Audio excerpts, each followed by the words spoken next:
Hello. And welcome to We're Not Blowing Hot Air, powered by Oxygen Plus. I'm Scott. And I'm Lauren. And we're here to help elevate your IQ on wellness and business stuff that's sometimes misunderstood. Oh, like recreational oxygen? Yes. Let's get smarter with this week's guest of We're Not Blowing Hot Air.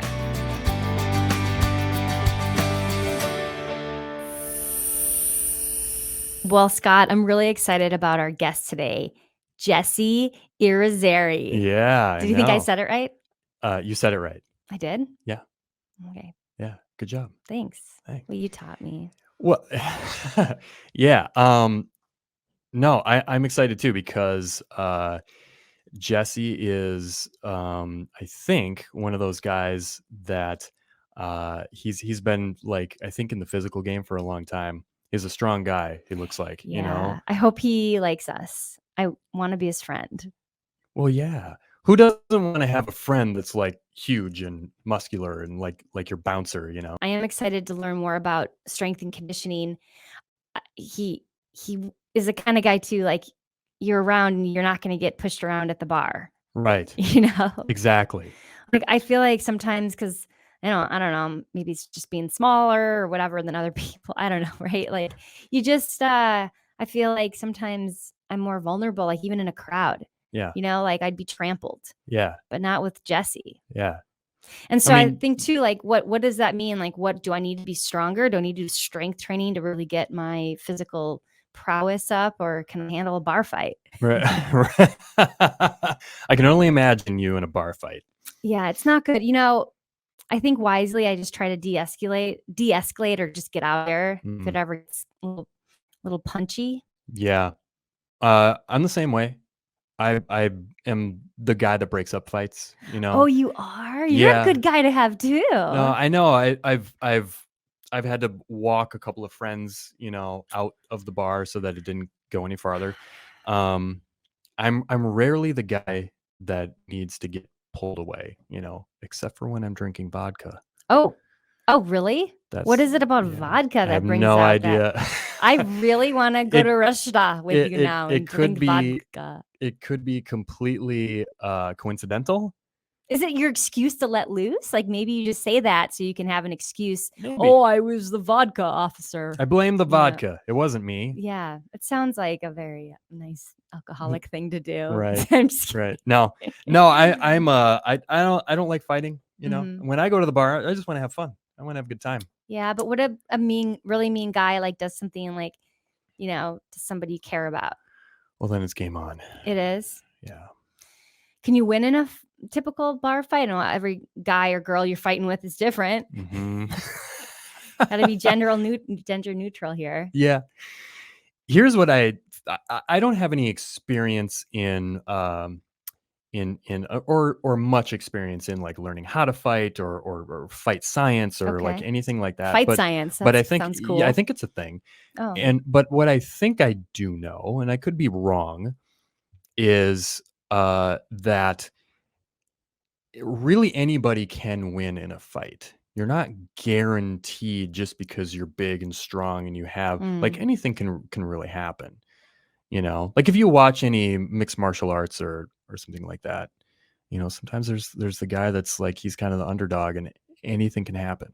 You know, so that's what's fun about bar fights. Yeah, I mean, honestly, I wish I was in one. I think I love a good bar fight in a movie, and maybe that's just my fantasy there. And an actual one is not good. We all know that we can for the most part, you know, we can kind of control ourselves to some degree, but when you put alcohol in the mix, that's where there's a less of that inhibition. There's less fear. There's less control. So don't drink and be crazy at the same time. Right. Do them separately. Right. I think it's time we go have a drink. Sounds good to me. Or we could do another thing and talk to a pretty amazing wellness guy who I hope is our friend, takes us to the bar where I feel dually safe with a big, strong man, and then the guy who breaks up the fights that I get into. Yes. So Jesse Irizarry, here we go. On episode 6 of We're Not Blowing Hot Air, we get physically and mentally stronger with breath instructor and strength coach Jesse Irizarry. Jesse, a former strength sport competitor, is a speaker, writer, and owner of JDI Barbell, New York City's leading strength and conditioning gym dedicated to strength training, Olympic weightlifting, powerlifting, and combat sports. Backed with a passion to help people and experience training college athletes, Jesse shares about his training philosophy, why everyone needs to strength train, and personal stories that will motivate you to breathe better and move more than you do every day. After hearing some strength-building tips and practicing some gut-breathing techniques, we'll transition you out with the vibes of alternative artist Lifelike This, all on this episode of We're Not Blowing Hot Air. So, hey, Jesse Irizarry, you are a former Division I college football strength and conditioning coach, competed in strength sports like powerlifting and Olympic weightlifting. You practice Muay Thai, yoga, Brazilian Jiu-Jitsu. You're a certified breathing coach.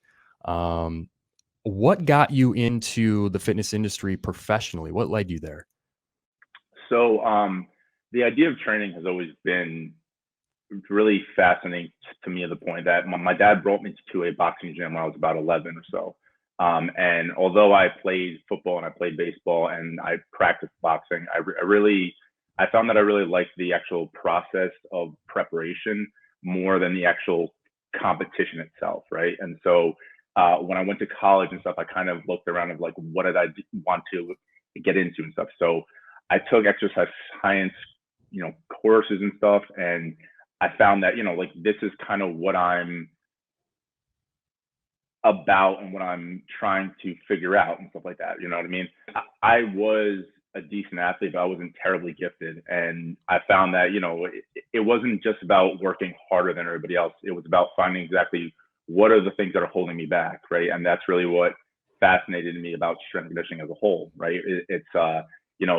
Was it because was I not performing up to my ability because my reaction was slow, or because my speed or strength and all that stuff too? Like, I graduated high school, I was only 165 pounds or so. When I was a strength coach, college strength coach, I competed in powerlifting. I was 310 pounds and stuff. I'm obviously not that anymore, but I've been to the far ranges of body weight and strength and stuff like that. And I was able to see, not just coaching my athletes, but also using myself as like a human experiment almost, where, this is how these factors of fitness can affect performance, and then getting into it and stuff from there and stuff, how does this affect my overall lifestyle? That's where I transitioned over time, where it's, I really delved deep into specific aspects of fitness and stuff. I really got into powerlifting. I really got into weightlifting. I really got into, trying to be as strong as I could. And then I really got into like endurance-based things, right? But then I found, it was never about any one particular practice or any one particular style of lifting. It was always about how can I integrate this into making my body the best machine that I possibly could. Oh, that's really cool. And along the way, you had to constantly replenish your wardrobe, going up a size and up a size, right? You have going no from idea. 165 to 300 pounds. That's crazy, but a testament to you've figured out the science of it. I think that's what they invented spandex for. Absolutely, yeah. It's funny because now, I find these like personal trainers dressing how I used to dress when I was a college strength coach, but now it's like cool to do that with like the tight spandexy sweatpants and all that stuff. And I was doing that back in 2009 when it wasn't cool, but just because I was that big, I couldn't fit into anything else. Well, you may have started that trend, Jesse. And I will say today, I'm wearing a fancy like blouse top, but I am wearing my Lululemon. Good for you. Little tight slacky pants, also because I have my personal trainer this afternoon. So we're big about health and wellness at Oxygen Plus, which is why, by the way, we're really happy to have you here. Thank you for coming on to We're Not Blowing Hot Air. I think our listeners are going to love today as we really get into more about like what it is, why what it is you do and why strength and conditioning and recovery are all like such an integral part of the health and wellness mentality. And I think we're probably going to touch on the mental health aspect as well. Because I think that's just so important and something that you believe in. So I want to touch on, you're from New York. You started a JDI Barbell, which is New York's, Manhattan's leading strength and conditioning gym. So maybe you could talk about, why JDI Barbell started and how that is actually doing what you wanted to do in terms of helping people train and condition well. Sure. So I started it in 2016. We actually got our first location in Queens. We're in Harlem now, actually. But at that time, I had transitioned from being a college strength coach. I moved back home. I was working at various gyms and stuff like that. And what was interesting about my whole transition is that I transitioned from like formal strength conditioning to private training, right? And so that is a big of a transition for somebody who's used to, yelling at 100 athletes at a time to then, dealing with individual people or small groups of people, right? So I worked at a bunch of different facilities when I first came back. And I started JDI out of basically another CrossFit gym. I basically started programs. I started an Olympic weightlifting club and a powerlifting club out of that gym. Over time though, like that was about like a year and a half or so, we kind of got a little bit too big. So, like I kind of made a transition where I was like, all right, like I kind of have to get out of here. I really didn't want, I always say that I reluctantly started my gym, which is usually the exact opposite of what everyone says. Everyone always says that they wanted the gym. I kind of, kind of made it out of necessity because it didn't exist, right? And what I was trying to tell all the gym owners that I was trying to work with, that I was trying to partner with, was that people can benefit from what I learned in strength conditioning, not just in the sense of the actual fitness part of it and getting strong, but the sense of like building camaraderie like you do on a team. Some people have that background. Some people played sports in high school. Not everybody did. And I think that that's really, that's an experience that if somebody hasn't had, they've really lacked a lot.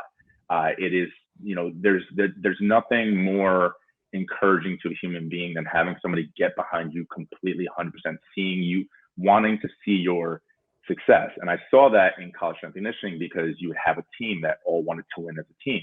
Right. But then I also saw that in like powerlifting and weightlifting clubs where it's like, although everyone was trying to get strong separately, they also wanted everyone else to get strong because they knew that if the collective got stronger, then they would get stronger too. So you would see people, completely stop what they're doing. If somebody was going for like a new max or trying something that they've never done, they would completely stop and look, right? And everyone would get silent and everyone would watch that, right? And that is so refreshing to somebody's just somebody's entire mental attitude if they've never experienced something like that.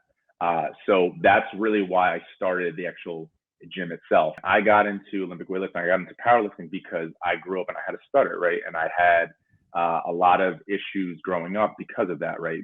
Where I couldn't communicate well with people. I couldn't, I didn't have a lot of friends growing up and all that. And what powerlifting did for me originally, what lifting weights, getting better at one thing, was that it transformed my whole mindset. Really, all right, if I can get better at this one thing, then I can get better at something else. And if I can get better at that other thing, then I can get better at everything.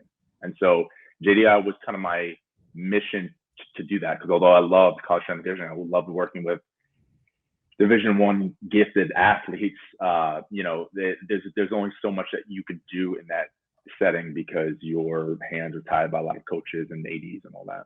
I had this gentleman who started powerlifting at age 65 or so, right? Is something he never thought he would ever do, right? And then that became part of his story, right? Where he's like, I'm taking on this new challenge at age 65, when people would, traditionally say that this man, his life is not over, but like he's in the twilight of his life, right? So he shouldn't be doing these new things and stuff like that, right? But his story now is, no, I started this now and I'm enjoying it. And he competes, right? And he's amazing. Like he goes out there, he's so confident.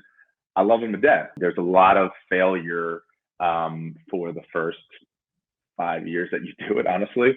So people get very frustrated after the time. They'll make small improvements and then they'll kind of like stagnate, right? And so when they stagnate, that's when me and my coaches have the opportunity to talk to them about this and be like, you know, this isn't what this is about. It's not about you being perfect in this weird thing where you lift a barbell, right? It's about improvement. It's just about improvement over time, right? And as long as you're slowly improving among every single marker, then you can take that and then trying to say that, you know, this is not that important. What's important is that you're getting out of it what you need.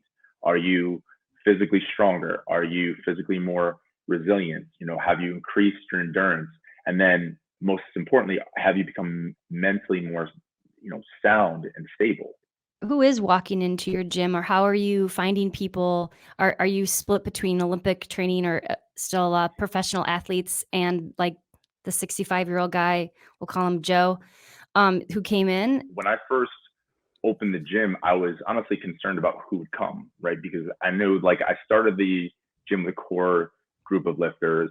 Most of them were in their 30s or so, some late 20s and stuff, right? But I was kind of concerned to them, like, you know, these aren't really the people that are going to pay my rent. You know, like I need a wider audience, right? And so the thing that I really kind of pushed out there was that you're going to brush shoulders, whether you've lifted before you come here or this is the first time ever, right? You're going to brush shoulders with a professional lifter or athlete at some point, right? And that's not going to feel awkward because I'm not going to ever allow that, right? And that was something that I always made sure from the very start, that my gym would be the friendliest gym for everyone who had never thought that they would ever come into a place like that. Wow, I love that. I've thrown out people because of that, right? Like, why does it have to be for people who look like me? Because I didn't always look like me. Like I didn't. Well, I had hair at one point, which was, you know, what did you once long story. what did you once look like? Is this like no, I looked like and just for Jesse, for our listeners, I mean, they can go check us out on YouTube later, but when they're not driving, but yeah, you're like a fit, big, good looking guy. I mean, Scott would say that he wanted to kind say of that. like the opposite. I mean, But- if you're looking at the screens right now, pretty opposite of me, like Well- kind of thin guy and yeah, Just wide like angle. maybe yeah, Wide angle. more protein and powerlifting on Jesse's part. Yes, but Scott's for sure. He's a good looking, strong guy Well, but, too. He's got nice hair. Thanks, buddy. Okay, you go, Scott, Oh, and then I'm gonna go because I'm sorry. gonna forget my question. Okay, go. Ask Really? your You question. can Yes, remember yours? mine was more of a comment because I just wanted to point out the importance of that message because I think it can be intimidating for people to get into something like that. Well, my question is, you know, bone density, I've heard, is one of the main health benefits for powerlifting or weightlifting or anything that puts a demand on your body. But how does that like actually work? Like, why is that important that I do with my physical therapist from time to time, or at your gym if you can go there? Right, because, you know, when you're looking at long-term health, right, which is what anyone, even somebody who's in their 20s, who the only thing they're concerned about is how much weight they can lift, right?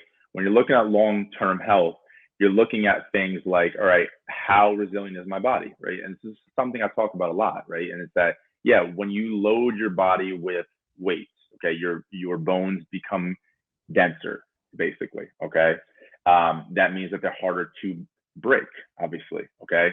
A lot of issues that you see with seniors, right, are from falling, okay? When they fall and they break a bone, they, you know, that, right? You know, and as we get older, right, our bone density and resilience actually does decline, okay? So if we started with a larger pool to take from, even as it starts going down, we're going to be a healthier person who's more active over time, right? And it's you know, like people talk about bone density a lot when they're talking about the benefits of somebody who's a bit older doing strength training in general, but there's also just general things that happen when you get stronger, when you build muscle, right? Where your body becomes more efficient at everything. Your body becomes more resilient towards everything, right? We want to enter our twilight years with more flexibility, more bone strength and flexibility. more Yeah. muscle. Exactly. Yeah. So I mean, so I've heard that, you know, if I were to walk or even maybe run isn't true, but at least if I'm walking every day, that doesn't do enough for my bone density. And I know that it's improving if I'm getting stronger, right? Because your body cannot get stronger if everything doesn't get stronger. Okay, your bones need to become more dense to handle that load, right? So when I talk about, you know, like what is the best thing for somebody to do for that, it's basic fundamental movements that you load yourself, right? And so this is if I have any one mission as far as strength and conditioning, as far as fitness goes and stuff, it's this. It's the idea that we need to stop thinking about fitness in these different terms, right? Where it's like, this is barbell lifting, this is strength training. No, okay. I just want you to move with something that's heavier than you, or something that you are loading yourself to become heavier with. And that's it. It can't just be that. The longer that you do it, the longer that you do it, then you do have to then add more load, right? And by adding load, right, you know, you could have a backpack that has a bunch of rocks in it, right? Just add rocks, okay? You know, it becomes easier over time to get a dumbbell, to get a barbell, because those are easier to, you know, get a bit heavier and incrementally add more weight to it, right? But as far as what is the absolute things to do, right? We want to squat, we want to hinge, and we want to carry. When we're really getting down to everything, it's like, can we move around with holding something and holding something heavy, right? And that's really most of what life is, right? There was, you know, if you look at what human beings were doing for most of their existence, right? Everyone always talks about running and like how like human beings were runners and all that stuff too. And that's not wrong, right? But what human beings did and what's unique to being a human being is that we carry stuff, right? And we carry a lot of things, and we learn to carry a bunch of things for a long time, right? And so our bodies kind of need those things, because now it's going to become stronger, become more resilient, specific to what it means to be a human being. The idea of it was that I can move my body in every plane of motion. I can stabilize my body through every plane of motion. I can load my body with some kind of weight in every plane of motion, right? And I have mobility and stability to do all of those things. So it's not a typical gym where you go in, lift weights, don't talk or do talk to the famous people, and go about your day and get bored coming in. I mean, you're trained in, what am I saying right? Muay Thai? Mm-hmm. And jiu-jitsu, and I want to get into breathing later, but I mean, some of that load bearing, but movement, all the levels of the plane that you can move around, it feels a lot like ballet to me, honestly, except for the weight.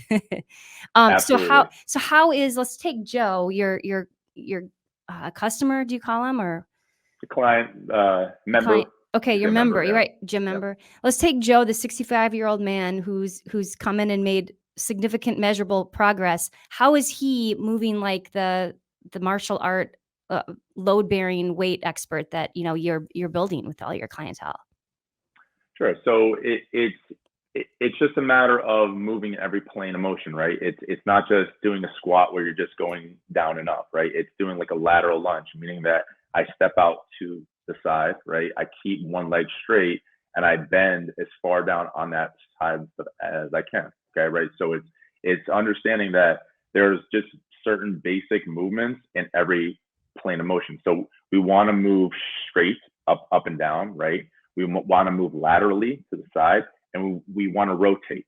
Okay, and so, you know, it could be as simple as I do a rotational exercise with him by having him take a heavy med ball, okay, and he just turns and he throws that. So it's like basically like what you would think about if you were like throwing a punch, right? Okay, if you were taught how to properly throw a punch, the idea is that the force comes from your hips.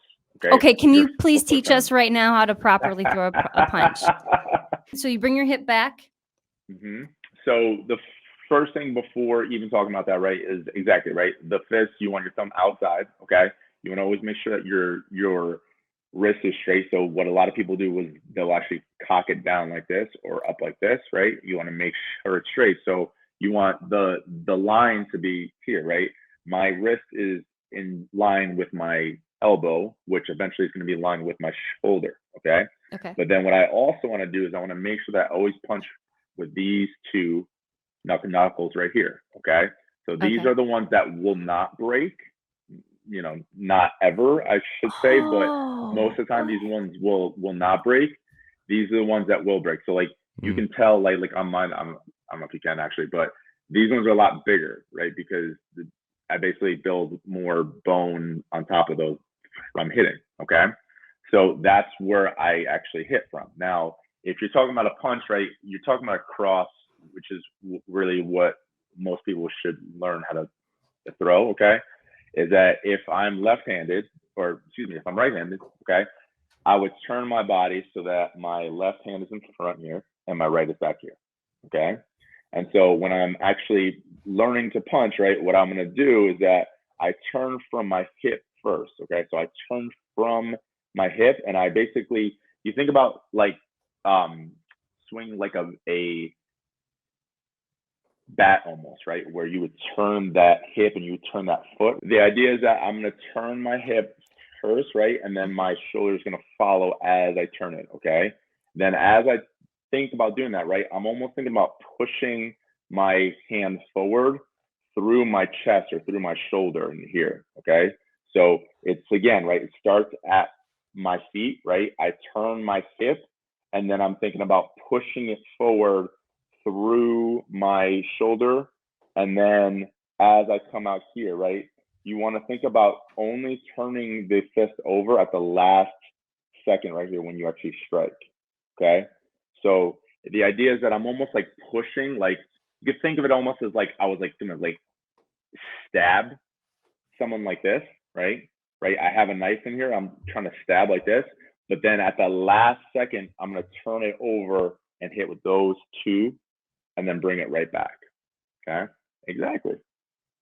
That's not bad at all. hardcore. That's hardcore. I'm gonna practice. Then you have to cover with, you got to cover with the left too, right? Absolutely. Oh, wait, because you just hit a real guy in a bar. Is that why you have to cover with the left? You got to cover yourself. You don't want to get hit back, yeah. That's right. What's the typical? So let's talk bar fights a bit. Have you ever been in one? What's the term? I'll plead the fifth. Is that what? Okay, that's so cool. I always wanted to be a in bouncer one. in college, so we'll leave it at that. Okay. What, you know, when you study martial arts and you study, you know, Thai boxing and all these things, right? It's really, you end up getting a lot less fights than somebody who hadn't trained any of those things, because you know, like you understand what it means to really actually get hurt and beat up, right? Because, you know, there's been people that you spar with that will hit harder and be much more skilled than any person that you're gonna encounter in a bar. And if you encounter that person in a bar, usually they're like you. They're actually trying to avoid fighting because there's no reason to. Yeah. Like you understand what, you know, it's not about proving something to yourself anymore. Right. I support the nonviolence, Jesse. I just want to go on the record and say that. I do appreciate though knowing how to throw a killer punch though. There you go. I'm definitely going to show that off at the bar. So, okay. So could we get into breathing a bit? Like, yeah. I'm curious to know, we haven't talked about this before, but there are some famous bodybuilders and weightlifters who have used our product. I won't say them, but some of them have even been blogged about or blogged on our website. But I want to ask you, I mean, what do you know about how oxygen in general helps and works? Just how breathing properly can help promote strength and conditioning. Really what it comes down to is that can you how to put this easier, right? can you use your breathing controlled to not only stabilize your body if you're talking about any type of loaded movement, but can you actually pair your breathing with, consciously pair your breathing with your activity and with the actual effort itself, right? And this comes down to what we teach a lot about, that you have to have a good breathing pattern first to ever understand any of that, right? Okay. And what's that If look I don't like? have What's a good breathing pattern? you have a horizontal one, right? So meaning that your entire lower half here from your sternum down, when you inhale, it expands. You want to get wider on inhale and you want to get smaller on exhale. Okay. So wide inhale, narrow exhale. Okay. And that's a horizontal pattern. Okay. So what you see a lot of people do is they have a vertical pattern. Okay. Where they get taller on inhale, right? Their shoulders come up like that. Their chest kind of rises up like this, and they get taller on inhale and shorter on exhale. The issue is that if you have a vertical breathing pattern, okay, and if you are used to using these muscles up here, all right, that you're basically throwing that rhythm off, right? Where when you do inhale, okay, what should happen is that it should actually come down, right? It actually flattens itself down, right? And then it helps expand out, okay? But what happens is that when you revert over and over again to an up and down pattern, okay, this actually becomes, what happens is that it basically gets almost locked up, okay? It doesn't work as well anymore. It's about bringing awareness first. It's about teaching them those exercises. And then from there, then it's about, all right, now how does this relate to what you want to do, right? Because I have a lot of people who come and they want to learn how to lift, okay? Or they want to learn how to run faster or longer, right? And I say, all right, that's fine, right? But we're going to go through this first, like, fundamental thing first, right? Number one, is your breathing pattern natural or is it a little bit messed up? Okay. And how many out of all your clientele is already on the right breathing pattern? Like a little percent? Like 5%? Yeah. Probably 10 at the most. Yeah. Getting it to be second nature, Yeah. which is tough for me. Yeah. Like I Takes find, practice. it's gotta probably take some people probably like myself, a long time to get used to. Not only are you trying to focus on the exercise and the movement that you're doing and using the right muscles and moving the right way, but then you're also focusing on your breathing at the same time. What people have to understand is that your breathing pattern is normally a horizontal pattern, right? If you watch a child breathe under the age of 5 or so, right? If they're hanging out, just laying around, right? They have a horizontal pattern, right? Where you'll see them expand and right? Okay. Now, because of a lot of different things that happen socially and because of the situation that we put in as children as we get older, right? We revert to this vertical style of breathing over time, right? Some of it has to do with us sitting a lot at like a desk. Some of it has to do with being nervous, right? Because you're always scrunched up here, right? Some of it has to do with people telling you that you're supposed to look a certain way, right? All right. What is something that everyone always says, like, stand up straight, right? When people demonstrate standing up straight, they always stuck everything in. Okay. Like we want to look like we have flat stomachs and we want to look like we're a superhero or a star or something like that, right? Where everything's tucked in, right? No one wants to let their belly hang out. Okay. But if you're talking about what does a horizontal pattern look like, it means that when I inhale, my belly does pop out, right? Okay. So I'm going to look larger around my section down here, okay, when I inhale.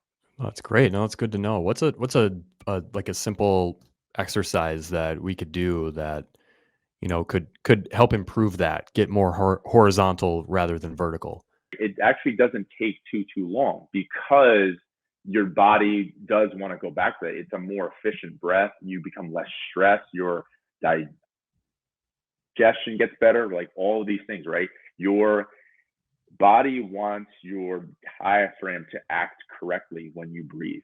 Okay. So by just strengthening these muscles through these actual exercises, right? Once they get stronger, then it's just a normal thing to do, right? It's not so hard because you just have to get them a little bit stronger, and then your body goes, all right, yeah, like this is how I breathe now, right? So the idea is that you want to sit nice and tall, okay? Now, with every single breathing exercise that I ever teach, that we teach in general, right? We want to be very aware of what's happening up here, okay? Because again, right, we don't want to use our neck again. We don't want to use our chest. We need to use our upper chest to breathe, okay? So we need to be very conscious that we're relaxing our shoulders, we're relaxing our neck, we're relaxing our chest, we're even relaxing our jaw even, okay? Where everything up here, my neck, everything in here is relaxed so that now I can actually use everything down here, okay? And so the idea is that I want to restore and sound breath that is an anatomically sound breath, okay? And what that means is that when I inhale, I kind of rock forward and I open like this, and my spine actually moves as I inhale. Now, if I'm doing it at rest, it's not going to look this profound, okay? But when we're retraining this pattern and we're making these muscles stronger again, we want to kind of like over exaggerate everything, okay? So I'm going to actually think about trying to expand, right? Rock forward when I inhale, and then I'm going to roll back on exhale, okay? And the idea is that, again, right, I'm promoting that pattern, right? I expand I take that big, nice and wide, right, on that inhale, and then I get narrow on exhale, okay? And so this is really doing the first part of learning a truly like diaphragmatic breath, right? In the sense of that I need to learn how to relax my belly. I need to learn how to do a belly breath. I need to learn how to let it pop out and fill this up, right? But I also need to eventually learn how to let my ribs kind of flare out and open, okay? And then eventually I need to learn how to travel this where I can actually expand through my back as well, okay? So let me kind of bring it down a little bit, right? The idea again is that I would start nice and relaxed, okay? I would have hands here on my what do you call these legs, okay? And then hands on stuff, right?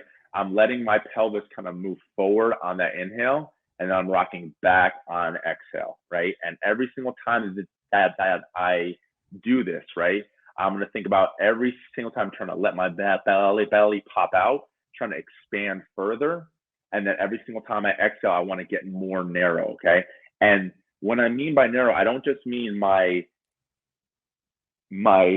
this going to my spine, okay? I mean my ribs kind of hugging around me too, okay? I don't want to just get smaller front to a back. I want to get smaller from the sides as well, okay? Now with all these drills, when you initially do them, right, you want to breathe through your mouth, okay? Simply because it's a larger hole, right? So when we're calling attention to these muscles and we're training them, right, and we're training this pattern and the awareness, right, we want to have that bigger hole to actually help us draw in and out, okay? And then what? So, And then after you get used to it, then you do your nose. Exactly. Okay, I'll allow it then. Yeah, got it. We're all about nose breathing. No, there is a place and time for the mouth. Yeah. For the mouth. Yeah. No, okay. So I would just encourage our listeners. That part was awesome to see.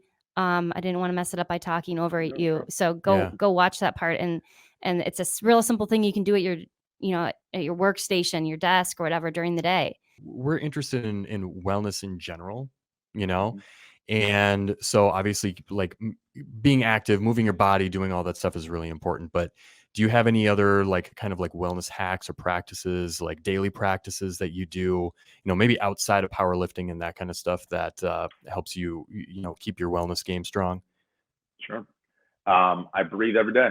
I have a breathing practice every day. It's really, I wake up, I have water, and I come up here and stuff, and I do it. It's not always, sometimes it's doing specific breathing exercises of like the breathing muscles and patterns that I think are kind of, lacking for somewhat of like a term, whatever. Or sometimes it's just, following that and all that stuff too, right? I do a lot of vigorous breathing to, almost change my mindset and all that stuff too, right? There's a lot of physiological things that happen by doing like a tactical breath where you inhale for a certain amount of time, hold, exhale time, Scott hold, Scott and right? I are Exactly. recent practicers and Yeah. of Yes, the tactical yes, or box Box breathing. breathing. Yeah. yes, And yes, we yeah, also yeah. we also do Wim Hof now. We're changed human Sure. beings. Yeah. Yeah. So I do something like that every day. And that's really where I try to get that in as early as possible, because my son is up at the crack of dawn every day. So I do that, right? And then the other thing that I do is that I try to move myself through full range of motion as soon as I can in that day, right? And so that can mean anything really, right? And it can mean anything for you, right?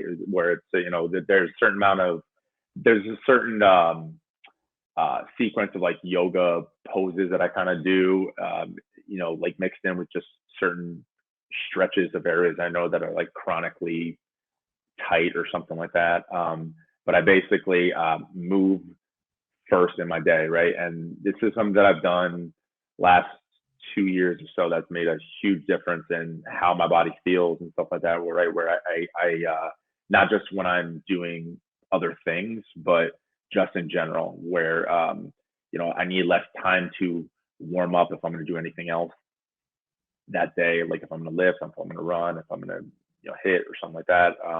I just need a lot less time because it's just that cumulative effect of moving more throughout your week, moving more throughout your day, right? And so that's one of the biggest things that I found is has helped me just feel a lot healthier because like I have a lot of injuries and bang ups and stuff from years of lifting where I didn't have a lot of guidance at first because back then there wasn't a lot of guidance at all, right? Where it's a lot of old advice from older guys that this is what I did, so you should do this, right?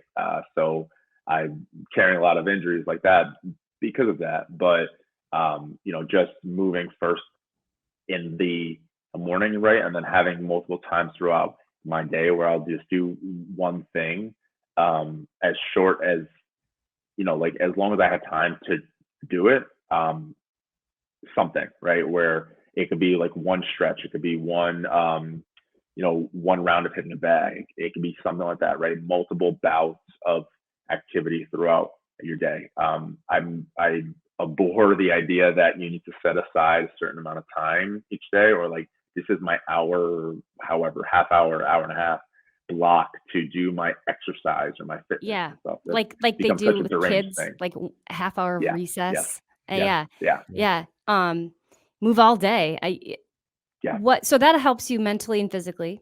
That's something that we can all do is just keep moving. We at Oxygen Plus encourage people to throughout the day go up and take a walk outside, or Absolutely. even up and down the hall. I think we have a hula hoop. Sometimes I'm coming back from the bathroom and I'll do a cartwheel just randomly, like down the hall. The thing that I want like people to do is I want them to have a fun physical practice, right? I want them to have this thing where it's like they're doing physical fun, because that's all it is. Like people, this is why fitness is such like a dreaded thing with some people are so they're so resistant to joining a gym, or they're so resistant to starting any kind of exercise routine in general, because they think that fitness is this thing, right? Like this separate entity, this like other thing that I do in my life, right? And it's like, no, like your physical fun can be anything, right? Like you can go, like you can do yoga in the morning, you can do this, like you can take a like a skateboard class or something like that, like if that's a thing or whatever, you know what I mean? Like, so when you're not training, doing powerlifting and helping out your clients and stuff, what other hobbies do you have? What do you like to do for fun? I love going to different kind of like whiskey, whatever you call them. What's the name of them? Distilleries? Sorry, right now. The distilleries. There we go. Yeah. Oh, okay. Yeah. That's cool.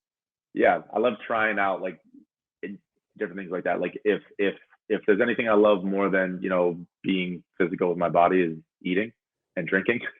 So that's something that I spend a lot of time doing. I think we could all be friends. Yeah, right. All right.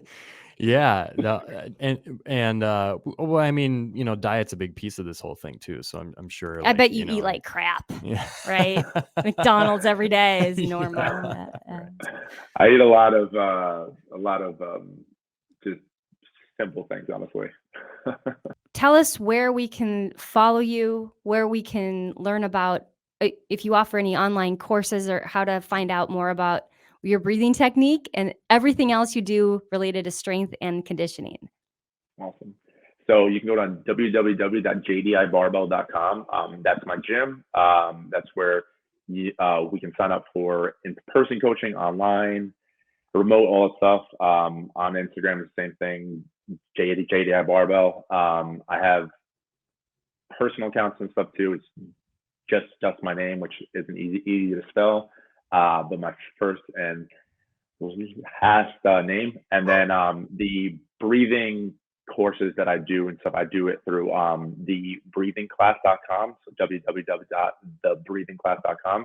And that's where you can kind of get into like more, like work with an instructor and stuff to first understand the ideas of breathing horizontally, how to increase those muscles, right? How to make them stronger, how to make those patterns stronger, right? And then also the breathing for strength, breathing for endurance and stuff as well, that I'm really involved in and really am passionate about helping people out with that.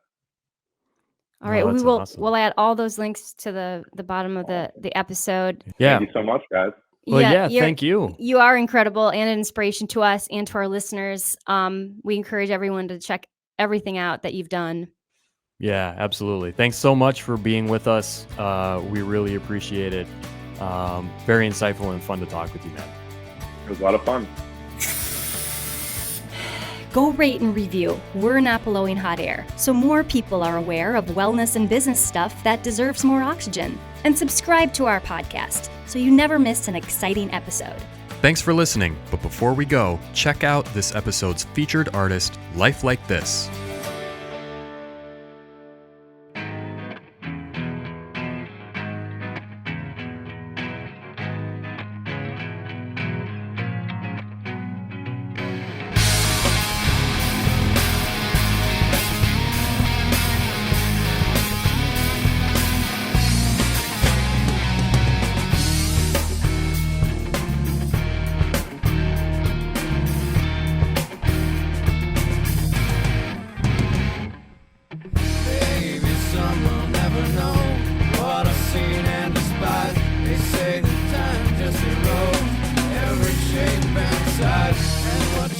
With your life